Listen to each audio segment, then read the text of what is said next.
এইভাবে একবার চানা মশলা বানান, দারুণ খেতে হয়। আমি এখানে কিছুটা চানা 4-5 ঘন্টা ভিজিয়ে রেখেছিলাম, সেটাকে নুন দিয়ে সিদ্ধ করে জল ঝরিয়ে নিচ্ছি। আর কড়াইতে গরম তেলে আমি অল্প আলু দিয়ে দিলাম, আপনারা না চাইলে আলুটা নাও দিতে পারেন। দিয়ে দেবো স্বাদ মতো নুন, একটুখানি হলুদ দিয়ে নাড়াচাড়া করে দিয়ে দেবো পেঁয়াজ কুচি।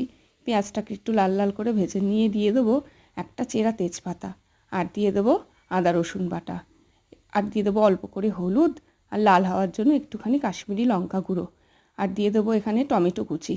ভালো করে একটু নাড়িয়ে চাড়িয়ে দিয়ে দেবো অল্প করে জল মশলাটা কষানোর জন্য। এই যে তেল ছাড়া শুরু করেছে, এই পর্যায়ে এসে আমরা দিয়ে দেবো চানাটা। মশলার সাথে চানাটাকে ভালো করে মিশিয়ে নিয়ে দিয়ে দেবো জল। এখানে আমি সিদ্ধ করা চানার কিন্তু জলটা ব্যবহার করছি।